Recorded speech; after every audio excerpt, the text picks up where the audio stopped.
Good morning, everyone. Welcome to the On Time, On Target Morning Brief for Invest Fighter Pilot Precision on a daily basis. Welcome to Friday. Is it going to be a Friday? I don't know, but so far so good with the futures. But our topic today is the Jackson Hole virtual conference. Obviously, Jackson Hole is the economic forum that goes on every year. However, this particular year, like last year, it's going to be virtual. And of course, the key event of that is going to be Chairman Powell, the Federal Reserve, is going to be speaking at here in about 42 minutes or so. So that's kind of what everybody's waiting for. The market's kind of running up ahead of his speech, thinking that he's not really going to taper too much. And when I say taper, that is the question of the day, is what is a taper tantrum? So to kind of peel it back a little bit, one of the tools that the Federal Reserve has at its disposal is to be able to buy bonds. So when you think all the way back to March 2020, generally in a normal situation, if the market sells off,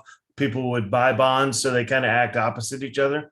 Same thing if bonds sell off, market goes higher, sort of thing. That is not what happened in March 2020. If you held anything, the price went down. Everything was crashing. There was a fire sale across the board. Same thing happened in 2007 and 2009 during the global financial recession, in the fact that people were selling everything. They just wanted cash. And in that situation, the Federal Reserve does have the authority to put measures in place to go in and buy those bonds. So instead of the price just cratering along with it, they go in and they buy these bonds. They kind of prop up the market, if you will, through quantitative easing. And then eventually they have to unwind that, or they have to try to unwind it, right? Because they can't always, that's more difficult to actually do. And that's the taper tantrum, is when we taper off the bond buying and actually start putting them back into the market. Then, of course, that could hit the market overall, because that shows signs, not from the act of buying the bonds back, but from the confidence of the Fed that the economy is strong enough to be able to buy the bonds back, if you will. So anyhow, that's what Chairman Powell will be talking about this morning. Of course, the market will move on that. You just don't know which way, right? But I would be out of any trade this morning that you have. I would get flat by 9 unless you're trading something specific to that actual announcement. Then take a separate trade around that announcement.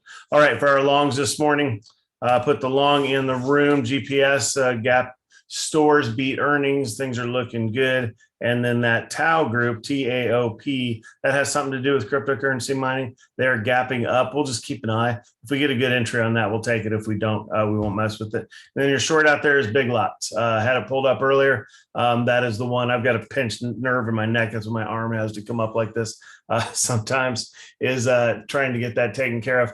But the back to Big Lots, that's what's gapping down based off of earnings. So anyhow, that's what we'll be taking a look at today. If you're catching us on replay, thank you so much for checking us out. Make sure you subscribe, hit the notifications bell. If you want to hop in the room live with us, I have a Q&A window and a chat window. You can ask me any question you want. Well, most people sit in silence and just listen along, but I'm available for you should you have a question on anything. And with that, let's go ahead and get started.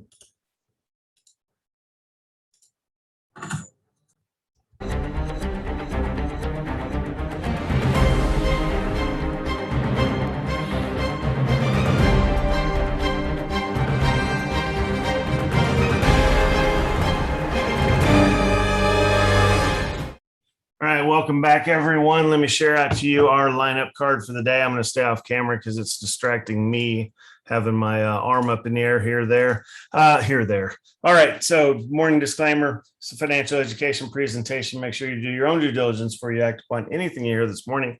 Full disclaimer information is available at OTOTnow.com. All right, mission objectives: grow our money, protect our money, and live off our money. This is really a grow our money sort of thing. Well, almost more, I'd say more protect our money from seeing what the Federal Reserve says when they speak, when Jerome Powell speaks, or any of the federal governors around the United States speak, Federal Reserve governors, it is, not state governors. But yeah, the big financial folks, whenever they speak, they tend to move markets because so many people are listening to them. So again, we have it going on all day today, but specifically at the one we're looking for is the Jerome Powell right here in half an hour after the market opens. All right, taper tantrum we'll get to in Investopedia. Our flow for today, long, short, open, short, long. We're going to look at market review, headline review. So far, futures are in the green in anticipation of positive words from Chairman Powell. So hopefully that's the case. It's been kind of a nice week. We did break our string yesterday of up days. But, hey, markets are up, 2/3 of the time and down 1/3 of the time. So no big deal. Nothing major move in the market. And again, Afghanistan really isn't moving the market. A lot of, drama and negative headlines and things, but not really moving the economic markets. All right, long-term investments to take a look at is HYGV, which is the high yield bonds. We'll talk a little bit about what the Fed is actually doing to funds like that when they do their bond buying. They're actually propping them up, but I will show you how. Then we'll look at the market overall. Contingencies and academic resources are standard. All right, let's take a look at TD Ameritrade Think5's platform, which I have for you here. This is how our day trading will be set up. I did not put the tickers in, so I'll throw them in right now. We're going to have GPS long in that second pane. The third pane is going to be the TAOP. Also gapping up again, that'll be a long, so it'll be long, long, short, and then we'll see. I anticipate there being more green, so really thinking that we're going to probably try to get in on gap here. We'll see what this is doing when we get there. All right, zooming out a little bit though, since we did have a red day, how are we doing in the market? Yep, bouncing off of highs on Wednesday. So the move down Thursday, again, not much of a big deal. And again, pretty much since I've been doing this show, it's almost a straight up market, if you will. So a lot of money being made for sure. Will it last? Yeah, I think until tax reform hits, and then we will go from there. All right, zooming in a little bit. That's what it looks like over the past 5 days. So pretty flat, if you will, sold off a little bit.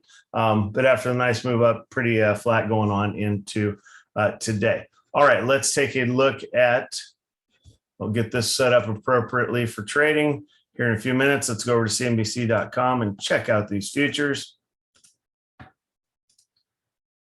All right, there you go. Stock futures higher ahead of Fed Chair Powell's speech. It seems like they were up a little more earlier, but about a 1/4 point higher there. Let's check out Asia. Asia's mixed. Check out Europe, ever so slightly down. Check out bonds. Interest rates rising slightly, nothing notable though. Same with oil. Gold and silver down a little bit. And then I didn't check crypto today. Okay, it bounced a little bit off of the, had a sell off yesterday of a couple percent, if you will. Okay, going on into headlines. Again, the Jackson Hole is going to be the primary headline out there today. See what we have here. Okay, downgrades AutoZone. That's been a great long-term holding. I've been in and out of AutoZone. I don't talk about it much. So it's a little bit boring. But again, cars and parts and the scarcity of used cars right now. Oh, by the way, I went to the new Porsche dealership here in Austin last night. They had their grand opening. I bet you they had a couple thousand people there. DJ, music, several bars set up, people running around from flip-flops and cargo shorts into tuxedos. I mean, it was an Austin weird event for sure. Their swag bag with Porsche hat with a Porsche Yeti. I mean, they're just all kinds of money they put into this, but it's pretty neat. Went there and with a buddy of mine and checked out all the new models and stuff. It's pretty cool. All right, nothing to do with trading though, so let's check that out. All right, key inflation gauge. And hold on, I have to actually take this. Stop a second.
All right, I am back. The market has opened, so we'll see what we get here for a trade. Sorry about that. That was to get my MRI scheduled, and I have to drive all over the place to get it, but I've got one scheduled today for 11 now. All right, we're looking at Gap going long, TOAP going long, and Big going short. I do like this here in Gap, so 27, 20, 20. So tack on 30 cents to that. I will have missed it. It's 27.50 going long there. So can't quite catch that in Gap because it already moved. You do have the market going long. And then let's see for the short over here. Big lots, it's already out of our window, so I'm not going to try and trade that. All right, I'm going to give up on the trades. Let's look at what's going on in the rest of the market here. All right, Cybin on the move higher, Clickstream, Mind Medicine, CBD. So a lot of the psychedelics on the move higher there. And let's see what's to the downside. TQLB off 30%. Yikes. BABA down 340. House of Pain retraced about half of what it moved up the other day. KWeb on the way down. DD. So just some Chinese names on the way down there. All right, last thing I'll talk about, I'll switch over to the taper tantrum. Sorry for the short show today, but this shoulder is unbelievable, this neck shoulder situation that I have. All right, going back to the taper tantrum, here we go. Had it pulled up, must have closed out. So anyhow, you can read about this more if you want. But so what happens I was going to pull up the bond market. That actually is more instructive. So here's HYGV. So this is a high yield bond fund. So when you own one of these funds, you are looking for it specifically for the yield that it kicks off. So again, 4 to 5%. But it can hold, generally these high yield bond funds have to hold a certain amount of bonds that are investment grade and certain amount of bonds that are allowed to be that high yield, right? Well, what happens is bonds, just like stocks, get upgrades and downgrades. When bonds get downgraded, they can fall out of investment grade status, which is your triple B. So when it goes from triple B to double B, it's what's called a fallen angel, meaning it can no longer be held as in anything that has to have investment grade bonds. So when you think of pension funds, so the question is really, why would the Federal Reserve need to go in and buy all these bonds? Well, here's why. Take a New York City police pension fund. And I don't know if there is one, but I'm sure there probably is, and they probably have a ton of bonds. Well, when you have a pension fund, it's going to be all investment grade bonds. And when these investment grade bonds drop one letter on the credit rating ladder, then the fund has to sell them. They can't hold them anymore because it doesn't meet their prospectus or their charter, or their investing guidelines that are out there. So then they have to sell. Well, not only does the New York police pension fund have to sell, so does every single other fund that's out there. They have to sell these bonds, and that causes the bond market to crash, obviously. And it's artificial. Like in COVID in March 2020, it was all artificial. So everything was going to come back. We knew that, but it's that they still have to sell these things. And of course, once you start hitting these triggers, then you get in this mass selling. So the Fed hops in to basically sop up all this extra supply, buy these bonds to hold them temporarily, to turn around, and then when we're healthy again, feed them back into the market. So why would the market sell off when the Federal Reserve says, hey, everything's healthy enough for us to again start selling these bonds back? Why would the market sell off? Well, that means that the economy is strong enough, in the Fed's opinion, that they no longer need to add the stimulus. So again, stimulus starts getting taken away. People start selling because they think that the market is propped up by the Fed. And largely, I have to agree. But that's all of the kind of math that goes on behind the taper tantrum. You are going to hear that in the news today. So, all right. Sorry for the debacle of a show this morning, but it's the best I can do. With that, let's go ahead and close out, and we will see you back on a Monday morning. Have a good one. Bye.